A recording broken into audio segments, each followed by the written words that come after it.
Israel ইরানের মধ্যে পাল্টাপাল্টি হামলা শুরুর পর থেকে এখন পর্যন্ত ইসরায়েলের দিকে 400টির বেশি ক্ষেপণাস্ত্র ছুড়েছে তেহরান।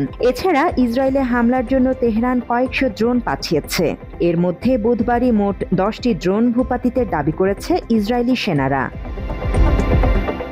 তবে ইসরায়েলের এই বিমান ঘাঁটিতে আসলেই ইরানি ক্ষেপণাস্ত্র আঘাত হেনেছে কিনা সে বিষয়ে স্পষ্ট কোনো তথ্য পাওয়া যায়নি, কারণ যুদ্ধকালীন সময়ে ইসরায়েলে সামরিক সেন্সরশিপ চলমান রয়েছে। বিশেষ করে সংবেদনশীল সামরিক স্থাপনায় হামলার ঘটনা ঘটলে সে বিষয়ে সংবাদ মাধ্যমে প্রতিবেদন প্রকাশের অনুমতি দেয় না ইহুদি দেশটি। এদিকে এদিন ইসরায়েলের 14টি ড্রোন ভূপাতিতের কথা জানিয়েছে ইরানের পুলিশ। একই সাথে ইরানের অভ্যন্তরে বিভিন্ন প্রদেশে শত্রুপক্ষের ড্রোন তৈরির কারখানা এবং ড্রোন বহনকারী যানবাহন শনাক্তের কথা নিশ্চিত করেছেন দেশটির পুলিশের মুখপাত্র সাইদ মন্তাজেরুল মাহদি। বুধবার ইরানের রাজধানী তেহরানের পূর্ব উপকণ্ঠে অবস্থিত ইমাম হোসেন বিশ্ববিদ্যালয়ে হামলা চালিয়েছে ইসরায়েল। তেহরানের এই বিশ্ববিদ্যালয়টির সঙ্গে ইরানের অভিজাত বাহিনী Islamic revolutionary guard corps IRGC সম্পৃক্ততা রয়েছে বলে ধরা হয়।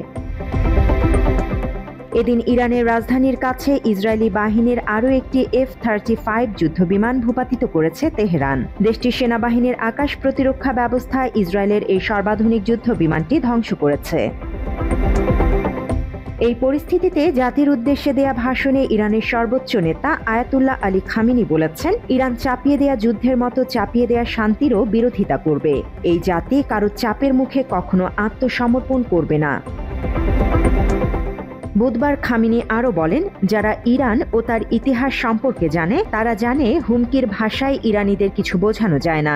এ সময় মার্কিন প্রেসিডেন্ট ডোনাল্ড ট্রাম্পের সাম্প্রতিক বক্তব্যের ইঙ্গিত দিয়ে খামেনি হুঁশিয়ারি দিয়ে বলেন, মার্কিনিরা জানুক যুক্তরাষ্ট্র যদি সামরিক হস্তক্ষেপ করে তবে তার ফলাফল হবে অপূরণীয়, এমনকি তারা কারো কাছে আত্মসমর্পণ করবে না। খামেনির এমন হুমকির পর ইরান ইসরায়েল চলমান সংঘাতে মার্কিন প্রেসিডেন্ট ডোনাল্ড ট্রাম্প গুরুত্বপূর্ণ সিদ্ধান্তের মুখোমুখি দাঁড়িয়েছেন। তিনি কি কূটনৈতিকভাবে পিছু হটবেন নাকি ইরানের বিরুদ্ধে যুদ্ধ শুরু করবেন? মার্কিন সংবাদ মাধ্যম CNN-কে দেয়া সাক্ষাৎকারে একথা বলেছেন European council on foreign relations এর জ্যেষ্ঠ ফেলো এলি জেরান মায়েহ। তিনি বলেন, এই ধরনের পরিস্থিতিতে নেতাদের সবসময়ই একটি বিকল্প থাকে।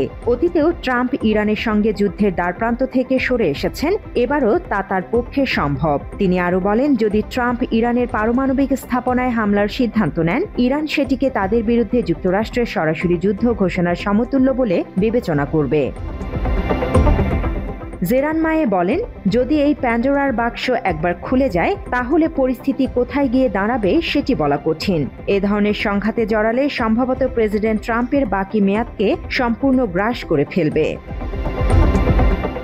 European council on foreign relations এর জ্যেষ্ঠ ফেলোর মতে, ইরানের জন্য আত্মসমর্পণ কোনো বিকল্প নয়। তারা জানে সামরিকভাবে তারা জয়ী হবে না, তবে তারা এটাও নিশ্চিত করতে চাইছে যেন সবাই এই সংঘাতে ক্ষতিগ্রস্ত হয়। আবার এ নিয়ে ট্রাম্প শিবিরেও দেখা দিয়েছে বিভক্তি। তারা চান না ইরানের সাথে যুদ্ধে জড়াক যুক্তরাষ্ট্র। এমনকি প্রায় 60% মার্কিন নাগরিকও চলমান সংঘাতে যুক্তরাষ্ট্রের সামরিক বাহিনীর জড়িয়ে পড়ার বিপক্ষে। গবেষণা প্রতিষ্ঠান YouGov-এর এক জরিপে দেখা গেছে মাত্র 16% অংশগ্রহণকারী বলেছেন তারা ইরানে মার্কিন বাহিনীর হামলার পক্ষে, আর 24% বলেছেন তারা এখনও বিষয়টি নিয়ে স্থির কোনো সিদ্ধান্ত নিতে পারেননি। এছাড়া জরিপে অংশ নেওয়া অর্ধেক মার্কিনের মতে ইরান যুক্তরাষ্ট্রের শত্রু। মার্কিনীদের মতো ইসরায়েল ইরান সংকটের দ্রুত অবসান চেয়ে মধ্যস্থতার প্রস্তাব দিয়েছেন রুশ প্রেসিডেন্ট ভ্লাদিমির পুতিন। চলমান সংকট নিয়ে সংযুক্ত আরব আমিরাতের প্রেসিডেন্ট মোহাম্মদ বিন জায়েদ আল নাহিয়ানের সঙ্গে ফোনে কথাও বলেছেন তিনি। তবে ইরানের আত্মরক্ষার অধিকারের পক্ষে সমর্থন জানিয়েছেন তুরস্কের প্রেসিডেন্ট রিসেপ তাইয়েপ এরদোয়ান। তিনি বলেছেন, মানবতার সামনে প্রকাশ্যে যে আগ্রাসন চালানো হচ্ছে তার বিপরীতে জাতিসংঘ, আন্তর্জাতিক সংস্থা ও অনেক রাষ্ট্র নিশ্চুপ। ইসরায়েলের দাদাগিরি ও রাষ্ট্রীয় সন্ত্রাসবাদের বিরুদ্ধে আত্মরক্ষায় ইরানের পদক্ষেপ সম্পূর্ণ স্বাভাবিক, বৈধ ও আইনসঙ্গত। কেউ কেউ তো এই দাদাগিরি প্রকাশ্যে সমর্থন করছে। সংঘাতের ভয়াবহতা তুলে ধরে এরদোয়ান আরও বলেন, নেতানিয়াহু বহু আগেই গণহত্যার অপরাধে স্বয়ং হিটলারকেও ছাড়িয়ে গেছেন। তিনি আশা করেন তাদের পরিণতি এক হবে না।